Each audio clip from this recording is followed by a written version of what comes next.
De todos los padres fundadores, creo que Benjamin Franklin tiene que ser uno de los más geniales. Era ingenioso, era sabio, era todo un coqueto, y una vez incluso intentó electrocutar a un pavo. Y también le gustaba comer, y como el queso parmesano era uno de sus favoritos, le voy a preparar al Dr. Franklin una receta del siglo XVIII de anchoas con queso parmesano.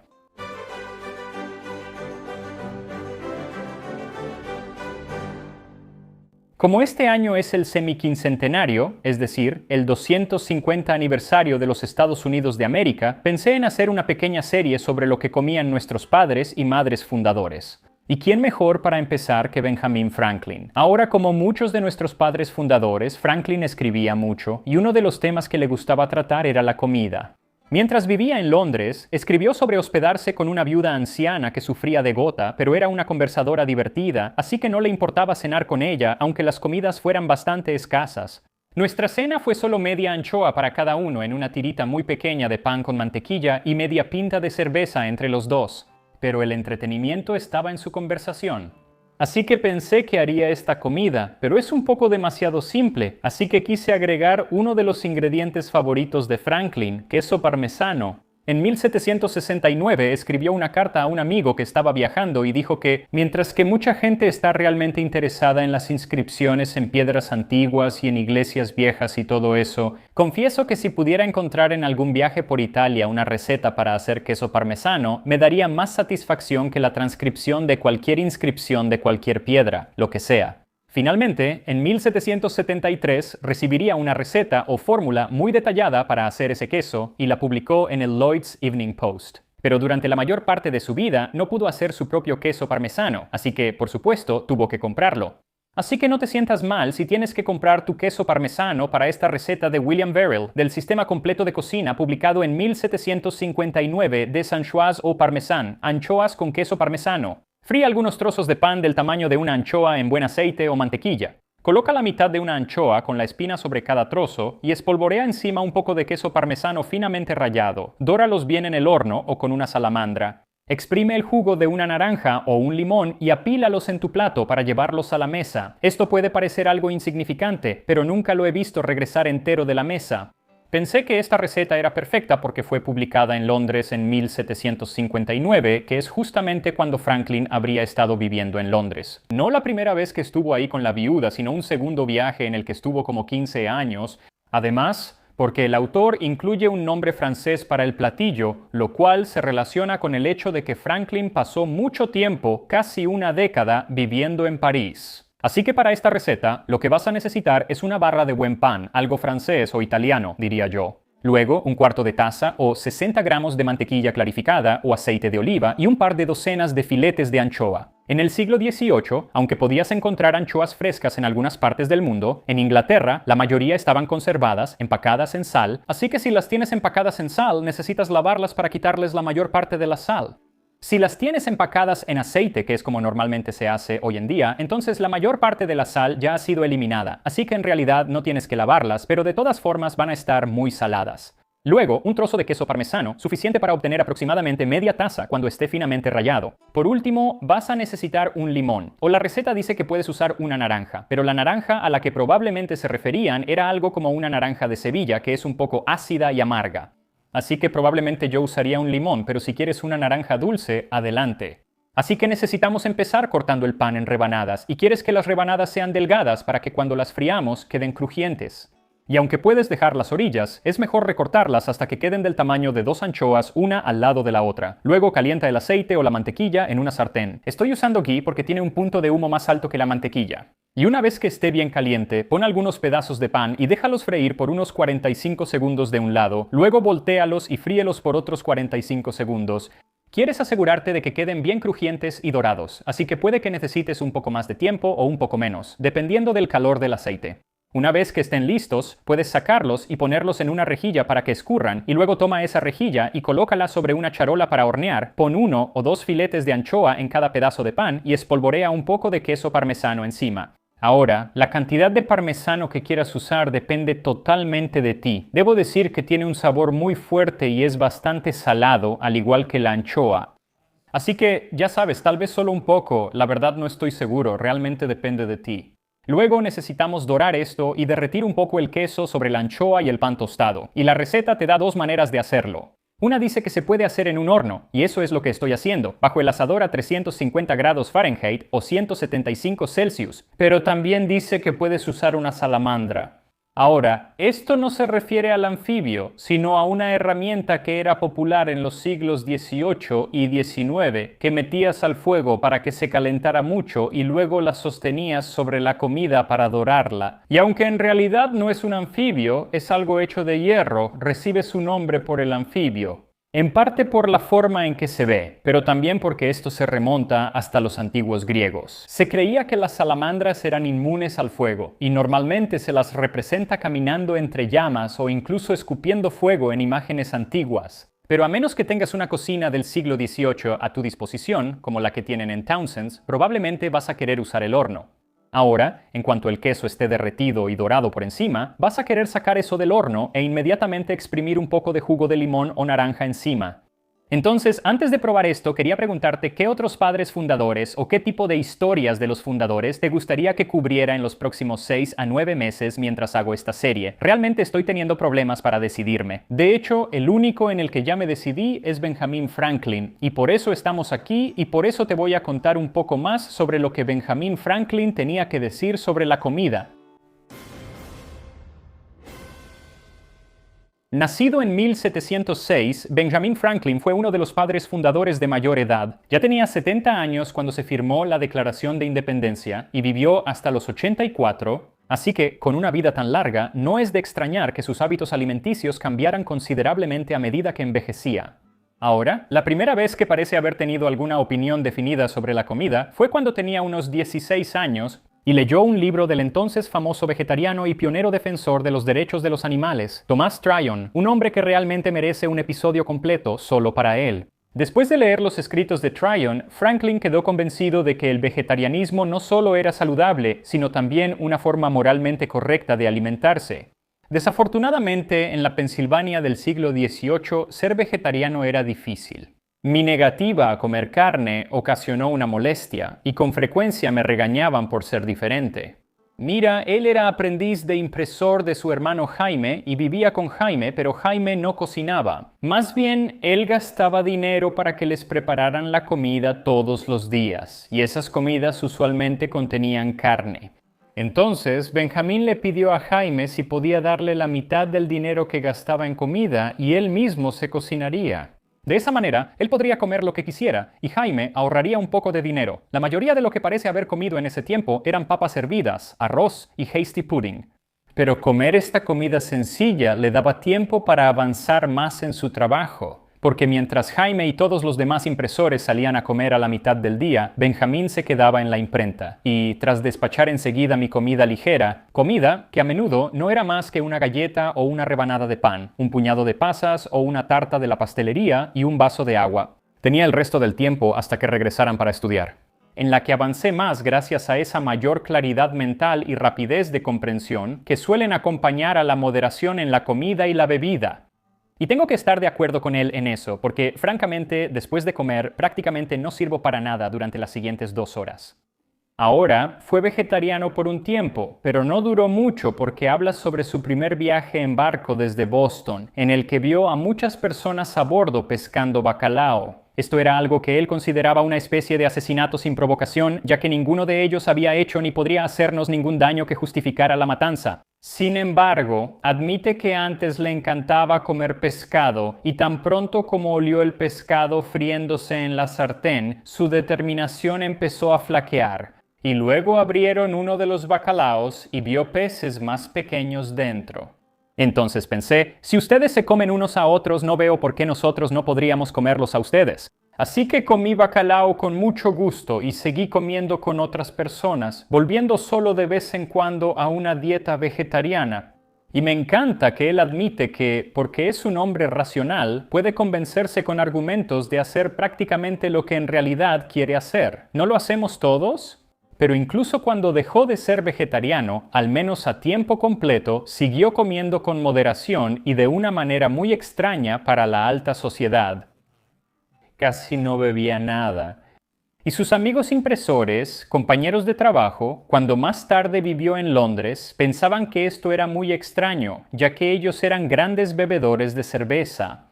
Pero aunque lo único que bebía era agua, aún así podía levantar cosas más pesadas que sus compañeros de trabajo y ellos encontraban esto desconcertante.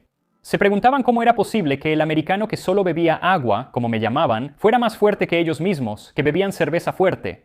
Y él dice que el consumo de cerveza en esta imprenta de Londres era prácticamente constante. De hecho, tenían a un muchacho dedicado exclusivamente a llevar y traer cerveza de la taberna cercana. Mi compañero en la imprenta bebía todos los días una pinta antes del desayuno, una pinta en el desayuno con su pan y queso, una pinta entre el desayuno y la comida, una pinta en la comida, una pinta en la tarde como a las 6 y otra más cuando terminaba su jornada. Me parecía una costumbre detestable, pero él suponía que era necesario beber cerveza fuerte para poder ser fuerte y trabajar. Franklin intentó razonar con él, diciéndole que hay más energía simplemente en comer pan que en beber toda esa cerveza, que está hecha de pan pero está diluida. Y dice que también sería mucho más barato hacer esto porque el hombre estaba gastando la mitad de su salario diario solo en la cerveza que bebía en el trabajo. Así que tal vez ese sea el origen del famoso adagio de Franklin: un penique ahorrado son 2 peniques de ganancia. Y sí, ese es el dicho real. No un centavo ahorrado es un centavo ganado, pero es lo mismo. Ahora, en esos primeros años, no parece que haya sido alguien muy dado a probar cosas nuevas en absoluto. De hecho, no parece que le haya dado mucha importancia a la comida en general. Era bastante indiferente al tipo de comida que me ponían enfrente, y tan poco observador que hasta el día de hoy, si me preguntan, apenas puedo decir unas horas después de la cena qué fue lo que comí. Consideraba sus sencillos hábitos alimenticios como una señal de sus elevados principios. La frugalidad era su lema. Pero a medida que envejecía, y más importante aún, a medida que se hacía más rico, las cosas empezaron a cambiar. Un cambio que él atribuye, para bien o para mal, a su esposa Débora. Durante mucho tiempo, mi desayuno fue pan y leche, sin té, y lo comía en un cuenco de barro de 2 peniques con una cuchara de peltre. Pero fíjate cómo el lujo entra en las familias y avanza a pesar de los principios. Una mañana, cuando me llamaron a desayunar, lo encontré en un tazón de porcelana con una cuchara de plata. Habían sido traídos para mí sin que yo lo supiera por mi esposa y le habían costado la enorme suma de 320 chelines, por lo cual no tenía otra excusa ni disculpa que dar. Pero que ella pensaba que su esposo merecía una cuchara de plata y un tazón de porcelana, tanto como cualquiera de sus vecinos. Y así, lo que comenzó como un tazón de porcelana con pan y leche, pronto se convirtió en mucho más de comer y mucho más de beber, porque no puede haber buena vida donde no hay buena bebida. Aquí, por supuesto, esto entra un poco en conflicto con su advertencia anterior de que no hay nada más parecido a un tonto que un hombre borracho. E incluso se encargó de componer un pequeño tomo llamado El Diccionario del Bebedor, que contenía 228 diferentes eufemismos del siglo XVIII para estar borracho. Estos incluían: está borracho, ha bebido más de lo que ha sangrado, tiene el pie torcido, está inundado, y mi favorito, ha tomado el gran elixir de Hipócrates, que es una referencia al vino especiado conocido como hipocras. Ahora, incluso cuando Franklin empezó a beber, no parece que le gustara emborracharse y prefería el vino. En una carta de 1779 escribió: «Contempla la lluvia que desciende del cielo sobre nuestros viñedos. Allí entra en las raíces de las vides para convertirse en vino». Una prueba constante de que Dios nos ama y le gusta vernos felices. Es interesante que muchas de sus citas anteriores son sobre la templanza al beber, y luego, a medida que envejece, encuentras citas como: «Dirás que mi consejo olía a madeira». Tienes razón, es decir, él solo está dando este consejo porque ha estado bebiendo un poco de vino de Madeira. Ahora, aunque empieza a variar más lo que come y bebe, por lo general sigue manteniéndose en una alimentación bastante saludable. De hecho, una de las únicas veces que parece regañar a su esposa fue cuando ella no le envió manzanas mientras él vivía en Londres. Mientras estuvo allí, pudo conseguir algunas manzanas, pero prefería las manzanas de América. Manzanas para comer, de vez en cuando consigo algunas, pero manzanas para asar casi nunca. Ojalá me hubieras enviado algunas. Y me pregunto cómo tú, que solías pensar en todo, llegaste a olvidarlo. Las Newton Pippins habrían sido las más aceptables. Las Newton Pippins eran una variedad de manzana que se cultivó por primera vez en Long Island, Nueva York, y Benjamin Franklin era un defensor absoluto de los alimentos cultivados en lo que serían los futuros Estados Unidos. Él escribió mucho sobre el maíz y las papas, y en 1782 se emocionó al recibir una caja de arándanos mientras estaba en Francia. En una carta a su amigo Jonathan Williams, escribió: "Recientemente he recibido algunos arándanos de Boston. Seleccionaré suficientes para prepararte unas cuantas tartas de arándano". Pero quizá el alimento estadounidense que más defendió fue el pavo, no solo como comida, sino también como símbolo, especialmente en contraste con el águila calva. La verdad es que el pavo, en comparación, es un ave mucho más respetable y además un verdadero nativo de América. Además, aunque es un poco vanidoso y tonto, es un ave valiente y no dudaría en atacar a un granadero de la Guardia Británica que se atreviera a invadir su corral con casaca roja. También, a menudo se dice que Franklin estaba argumentando para que el pavo estuviera en el gran sello de los Estados Unidos en esa carta, pero en realidad él decía que sería un mejor motivo para el emblema de la Sociedad de los Cincinnati de América.